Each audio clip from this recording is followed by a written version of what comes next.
I think we are live. I want to make sure, but good. I am not muted. We're good. Good evening, Vancouver. Welcome to a rare Parker's Pucks post game. It has been a hot minute, but folks, your Vancouver Canucks absolutely robbed the Edmonton Oilers of this game. Now, I didn't think it was going to start streaming immediately, so we do need the win music.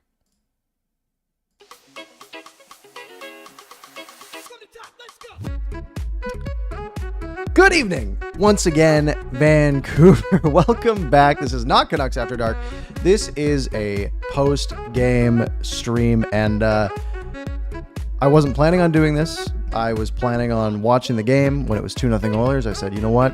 Hey, it's going to be a tough battle.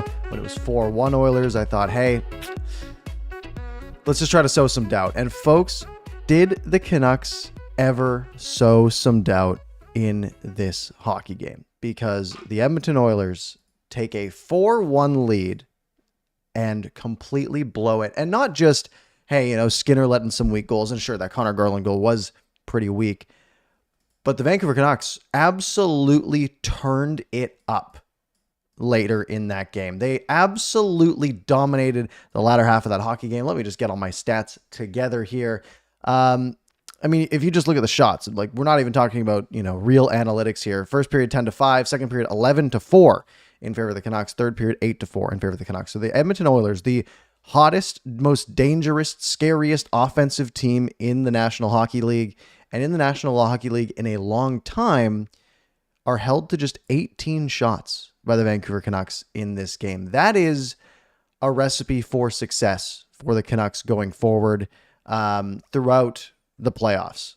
If the Canucks can play the Oilers the way they played them tonight, and not have some gaffes from Ian Cole, not the 1 weak goal from Shilov's, maybe 2 weak goals from Shilov's that you'd love for him to have back.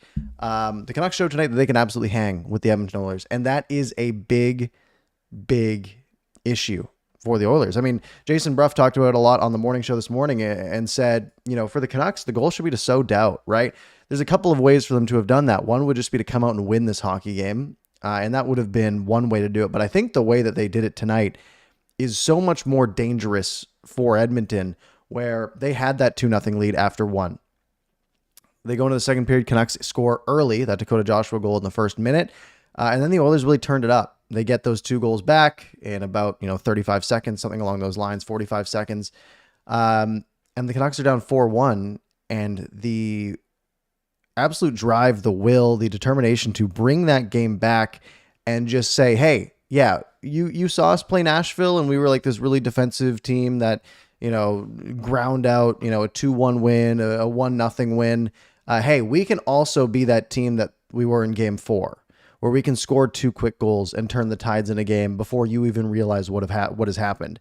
It felt a little eerie, didn't it? It really felt a lot like game 4 against Nashville. So I'm going to take you guys through this game. I mean, obviously, I'm sure you guys all watched it, and I know there's not going to be a ton of you here because I don't stream here very often. But I figured, hey, I was really fired up about this win.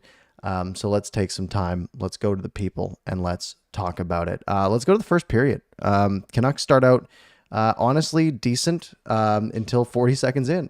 First shift was okay. Ian Cole jumps on the board, some confusion, and the Oilers get on an early power play. And coming into this series, and we talked about it at length on Canucks After Dark on Monday, got to stay out of the box. This is the most potent power play potentially of all time. They click at 45% in the LA series, but 2 of their goals in the LA series came right after penalties ended, which sort of, they don't count as power play goals, but they effectively are. That is, it's a penalty you can't take. And it was the start of a bad night for Ian Cole. He takes that penalty. He immediately jumps on the boards as part of the penalty kill. Canucks do a good job to get the puck out at the beginning of that penalty kill. Then the Oilers set up. Ian Cole loses Zach Hyman completely, just starts puck watching in front of the net, not covering any guy. Nugent Hopkins gets that puck through and Hyman scores. So Edmonton's up 1-0 2 minutes in on a power play goal. And it's like, oh, this is exactly what we needed to avoid in this game. Like everything's going wrong the way that that this thing needed to go. Rest of the period, Edmonton was just scary to watch. I mean, if you look analytically, shot attempts were 16 to 15 at evens in favor of Vancouver. You go to all situations, 17 apiece. Fenwick, which is, I guess, shots that were on target, or maybe, I don't remember what Fenwick is, if it takes out blocks or misses, but either way, Fenwick was 13-13. But actual shots were 10-5 in favor of the Oilers. But scoring chances were 9-5 in favor of the Canucks, 5-2 high danger chances in favor of the Canucks. Expected goals 1.11 to 0.61. So by every metric analytically, except for shots and goals, the Canucks were the better team in the first period. But the Oilers did add another one, that Matthias Ekholm goal, with about 5 minutes to go in the second period. This is one where Ian Cole... stop me if you've heard Ian Cole's name come up already.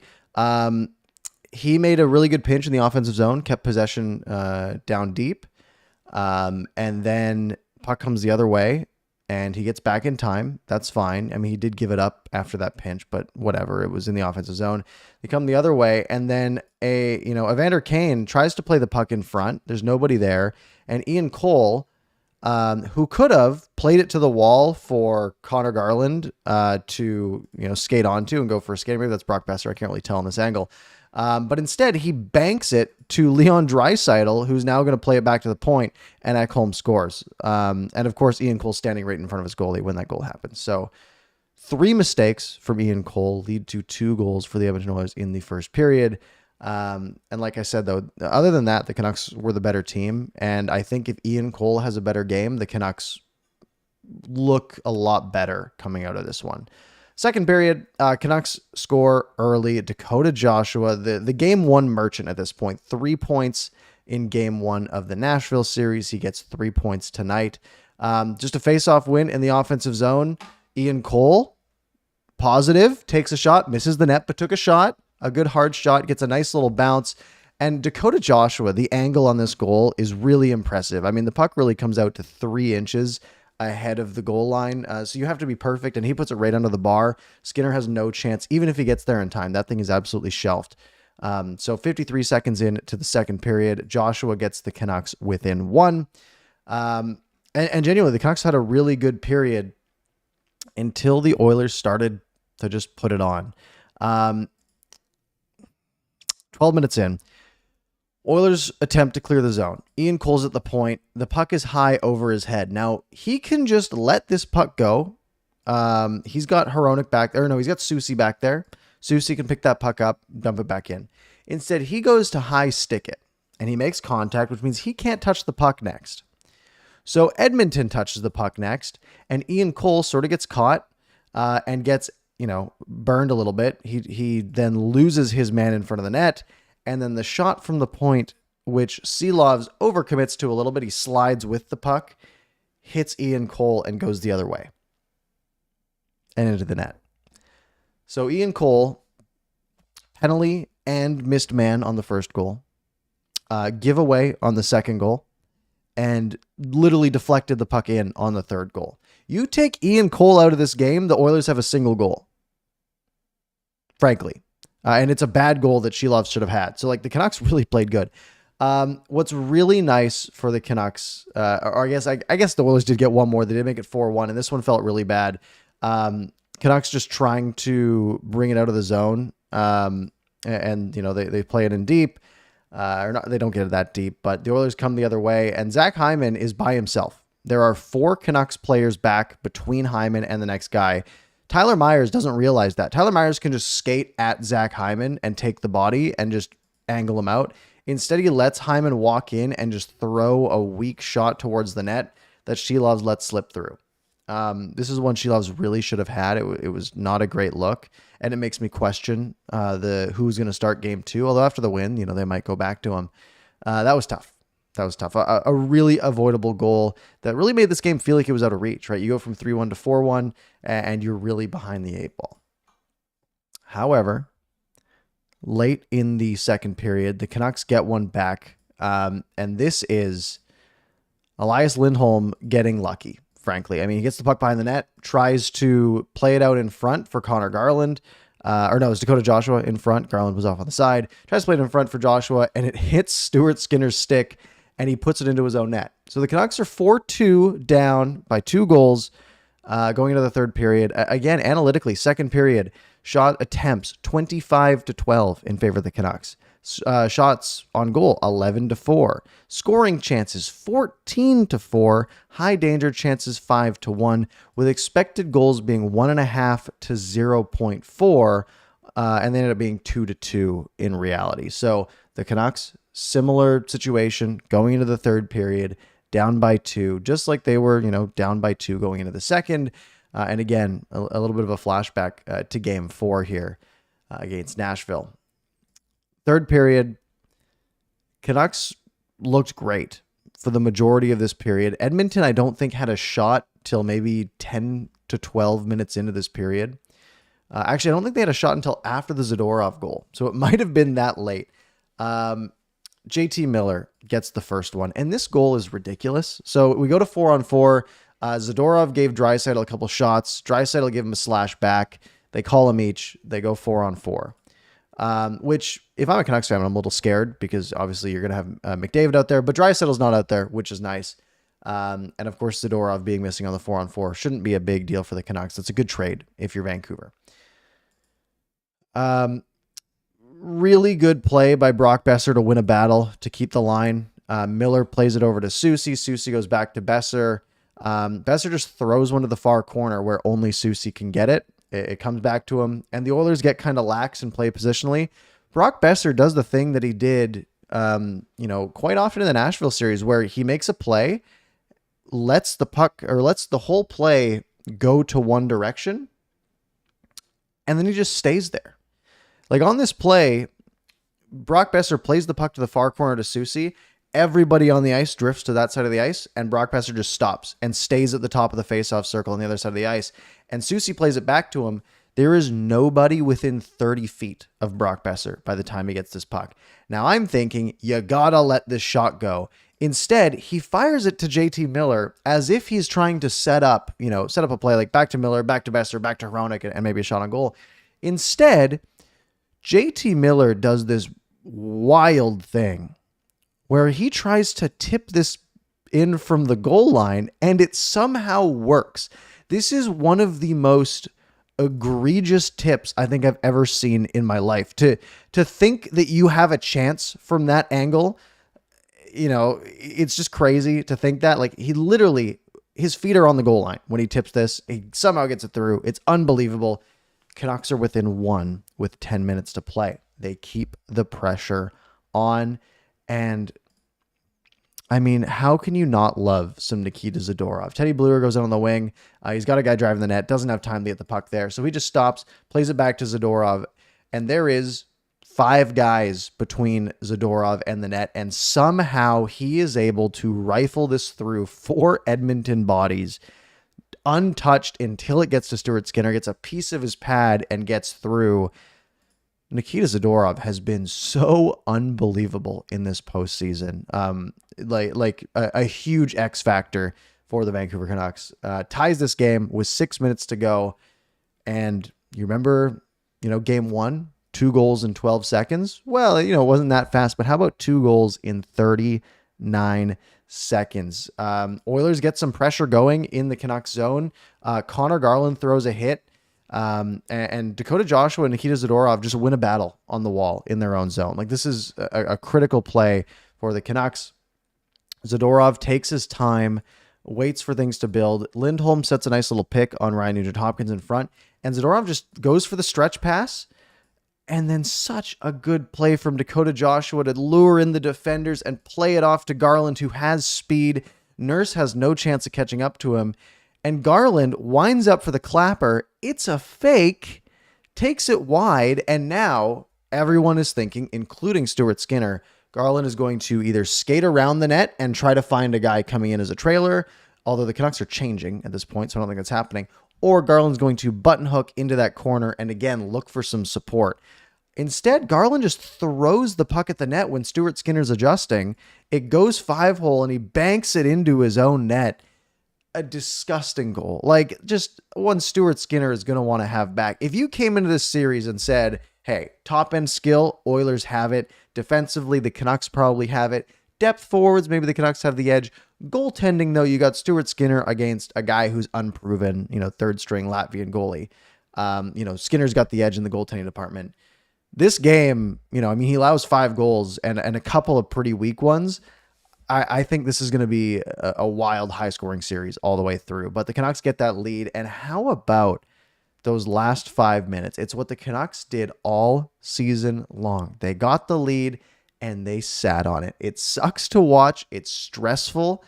But my goodness, did they do such a fantastic job in those last couple of minutes, especially at 6-on-5, keeping everything Edmonton did to the outside. No chances in tight, in the middle.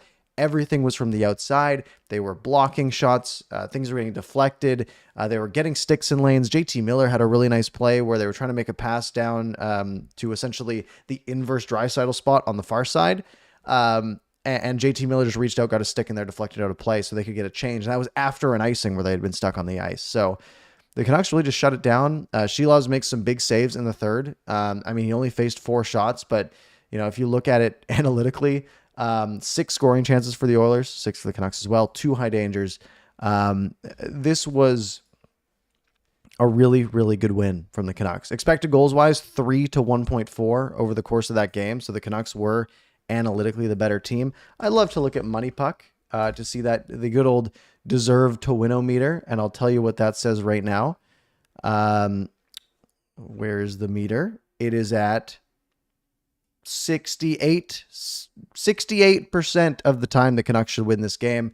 And if you look at the heat map, it's all in tight for the Canucks, and that was a real big difference maker. Just an absolute grind of a win in a game that I didn't have a great feeling about for the Canucks. After that Zach Hyman goal, Money Puck had the Canucks at a 7% chance to win this game.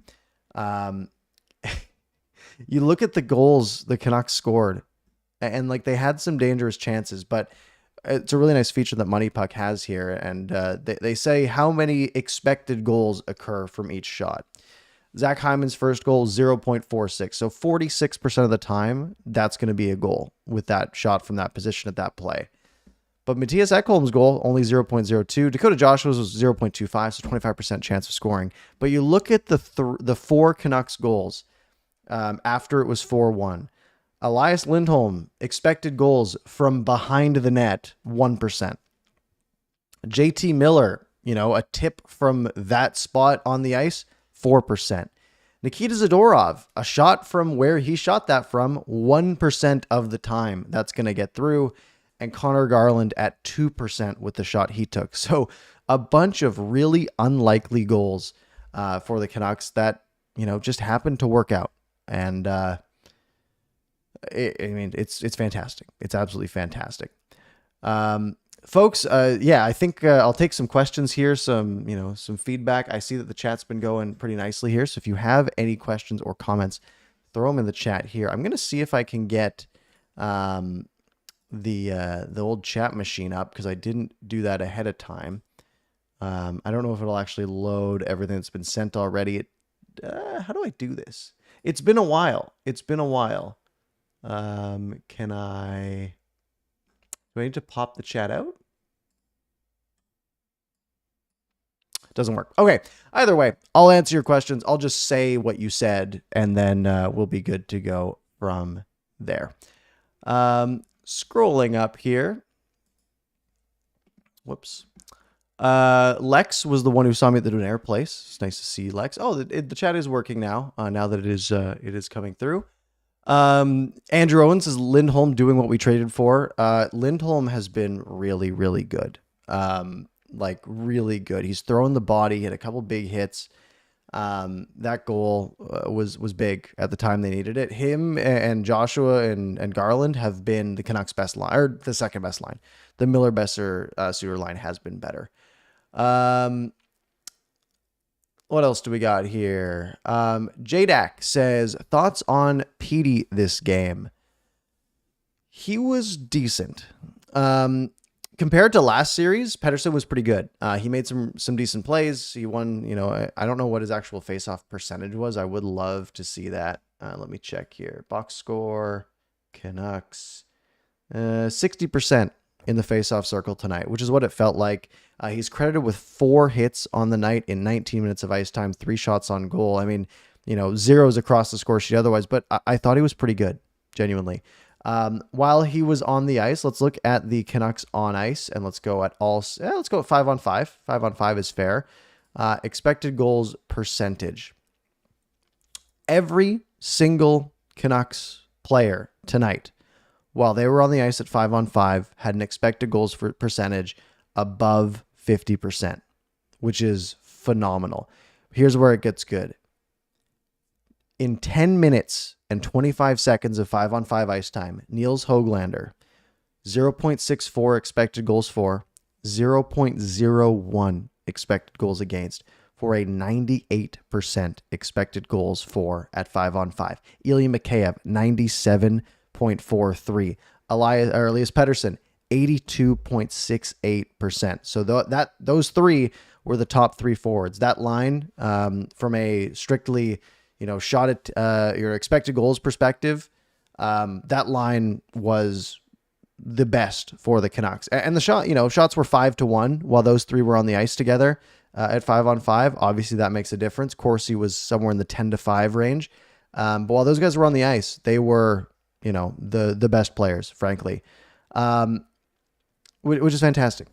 I think Pettersson played well. Let's see here. Andrew says, how important is Zadorov? He has to be re-signed, surely. He is going to ask for a good chunk of money, and he's going to get it.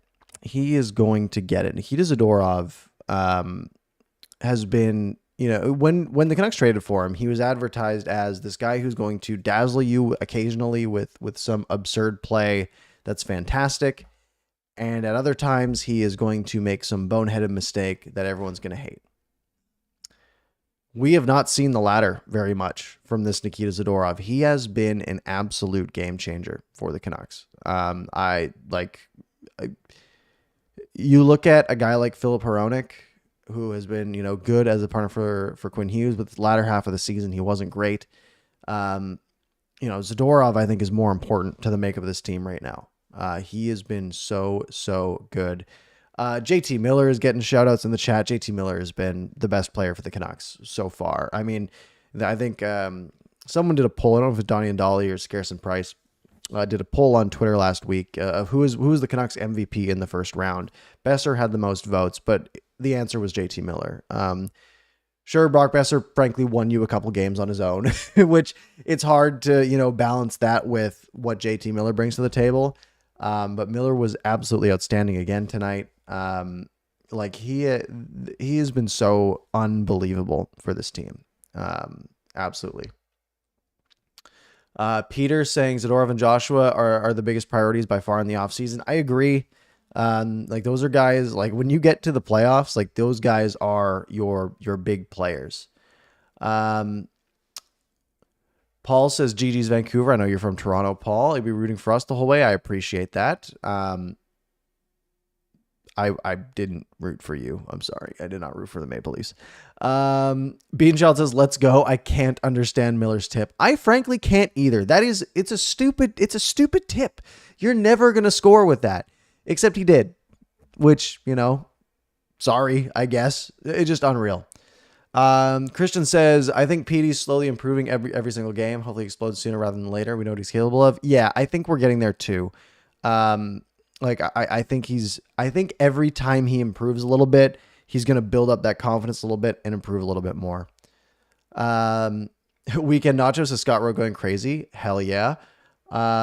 Taylor Symphonia says the Canucks were outscored 4-1 when I was watching the game. They outscored the Oilers 4-0 when I wasn't watching. I am sorry. We have to break into your house and take your TV. Prime Killer says scratch Mikheyev and insert Podkolzin. I didn't hate Mikheyev's game tonight. Again, while that line was on the ice, they dominated at 5-on-5. And I thought Mikheyev had a bit of jump in his step. I liked Mikheyev's game, frankly. Abbotsford season did end tonight. That sucks. Maybe I could see deeper. If this series goes deep, I could see Podkolzin getting in as a fresh set of legs potentially. If we're talking game 4, 5, somewhere in there. Because the Canucks are not winning this series in 4. I'll tell you that. Four games ain't winning this series, folks. But yeah, I'd love to see him get a look. Brian says the Canuck players must have been exhausted at the end of the game. I have to imagine. They really went all out to, like, it was one of those things where when the Canucks tied it at 4, I'm thinking, okay, we might have OT at least. And then when the Canucks made it 5-4, I was thinking, like, if this goes to OT, I don't have much confidence. Because just the Oilers, I feel like they can score at will, frankly. The way the Canucks shut it down late in that game was fantastic. Mark says, I think Edmonton shows no class by saying they gave the game to the Canucks. I feel it was ours to take. Look, I kind of disagree here. Look, the Canucks played really well, and they frankly deserved to win that hockey game. So if you're a Canucks player, you look at that and say, hey, we earned that win, which they did. They absolutely did. But also, the Edmonton Oilers played not great. I mean, this is, again, one of the most dangerous offensive teams we've ever seen. They had 18 shots, right? Like 18 shots. That's remarkable, frankly. Like, this is a team that is super dangerous, super high flying. They are better than what they showed tonight. The Canucks, I think, showed one of their best selves. And Edmonton, I don't think brought it all to the table. So I think it's a bit of both, frankly. Mitch says Lindholm was the best player tonight. I don't know if he was the best player tonight. It's hard to look at, what Dakota Joshua does, and just JT Miller, the way he's playing, is just, in a way that carries this team. But he was up there. I don't think we need to get nitpicky. I don't think we need to, pit these guys against each other. They were all really, really good. Diondi says I'd go Podkolzin over Höglander at this point. It sucks, man. Höglander was so good in the regular season, and he just doesn't. And I really thought he'd be like built for playoff hockey. Like, I know he's a little bit smaller, but he's a pest, and I feel like he would have just been a lot more involved. He's struggling a little bit, but I don't know if Podkolzin's the answer there. And again, like, you look at it from an analytical perspective. At 5-on-5, when Niels Höglander was on the ice, the Canucks dominated the play. Shot attempts were 11-5. Shots on goal were 5-1. Expected goals 0.64 to 0.01. Like, he was their best, analytically, just from a likeliness of scoring perspective. When Niels Höglander was on the ice, the Canucks were in their best shape. Chris asks the big question: do you put DeSmith in next game? Kelly Rudy at the intermission said he would put DeSmith in for the third period. Frankly, I kind of agreed with him at the time, because Shilovs didn't have a great first 2 periods, and my thought was, hey, let's see how DeSmith is feeling. Get him to play a period. If he plays well, you can give him the next game. If he lets in a bad one, put Shilovs back in, and he didn't lose anything because you were probably going to lose this game anyways. I was wrong, frankly. I don't know if I put DeSmith in next game. It's a really tough question. I mean, do you really want, like, what sort of sample size are we using here, right? Do we use, because coming into this game, everyone's like, oh, Shilovs, shut out Nashville in game 6. He's going to be, is he going to be the next Matt Murray or Cam Ward for Jim Rutherford, where, this unknown goaltender comes in and wins the series for you, or wins the Stanley Cup for you potentially. I don't know if we want to really hang our hat on that being the case, but also, like, he's been really good in the playoffs so far, and he had a bit of a bad night. However, it's not like DeSmith has been a world beater either, right? I think you, again, rely on Ian Clark for his opinion, and I don't hate the idea of going back to Shilovs for game 2, frankly. Tails and Phonia, will you say the Canucks dominated 5-on-5 because they had to push back from a 3-goal deficit, or was because Edmonton had to adjust their playing style without Draisaitl for half the game? Score effects played in, for sure.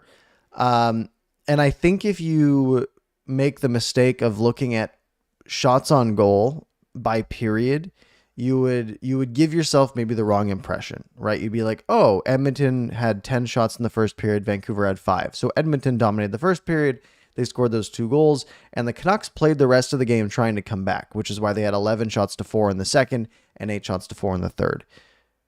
But that doesn't tell the whole story, right? Like I said, like analytically, the Canucks from an expected goals perspective, were the better team in every period. From a shot attempts perspective, first and second periods, they led that. High danger chances, again, 5-2 in the first, 5-1 in the second.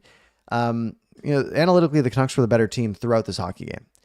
And I think the first period, they got a little bit unlucky. That power play goal, you're against the best power play ever.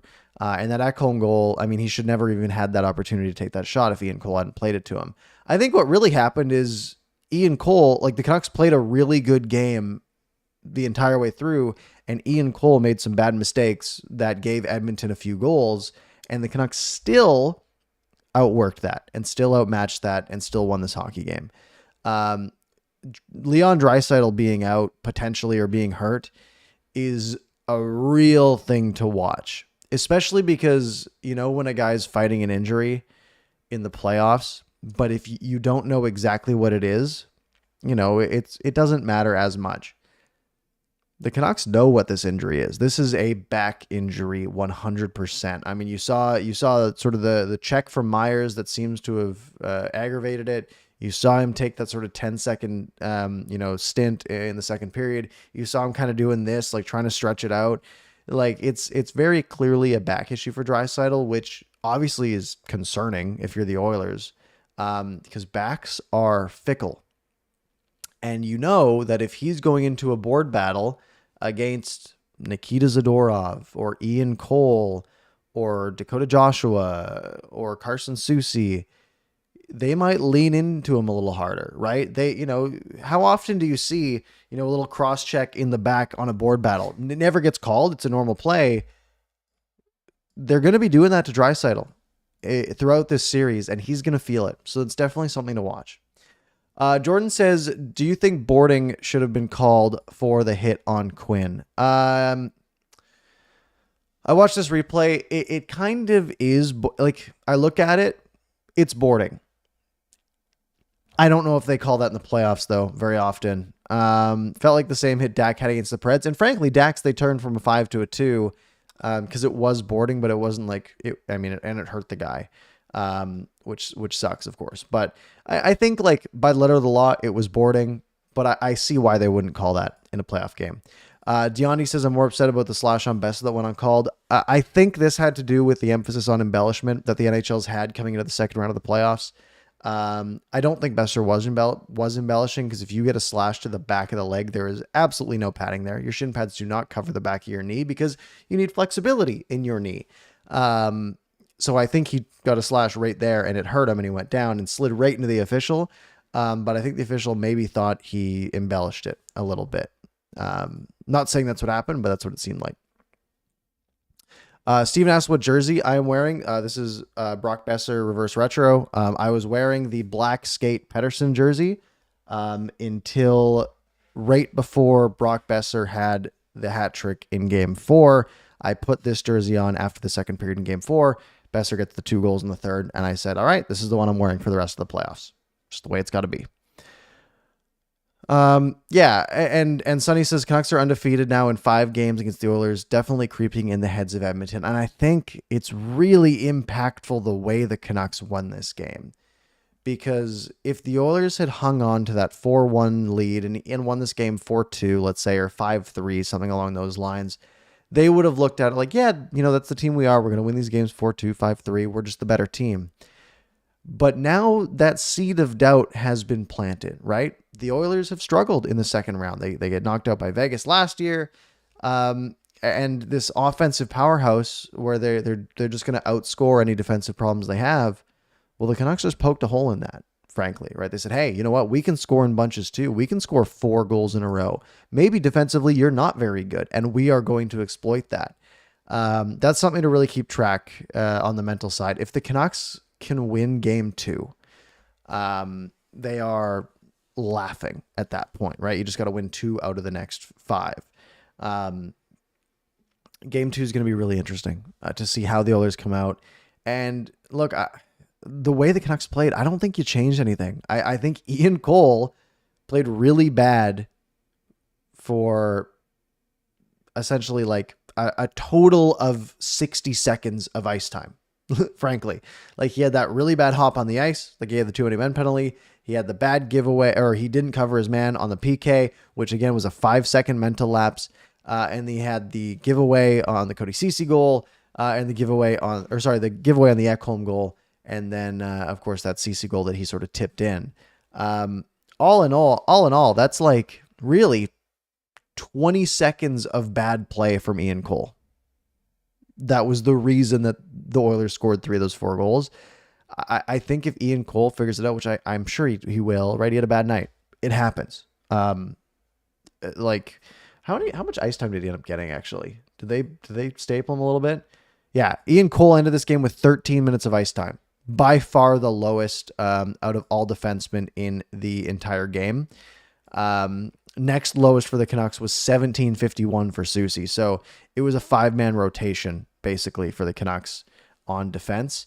Ian Cole got benched for the most part. And I think I just don't see that happening again. I think this Canucks team can really hang with Edmonton, and they showed that tonight. Murray says, give me a cheeky like. I appreciate that. Hit that like button. Symphony says, I love that the Canucks are the underdogs in this series. I do too. There's no real pressure on them. And then Joker says, who would have thought Zadorov would have a better offensive playoff than Quinn? Zadorov's got sneaky skill, man. Zadorov's good. Folks, I am going to wrap it up there after 36 fun minutes. If you enjoyed, make sure you like, make sure you're subscribed.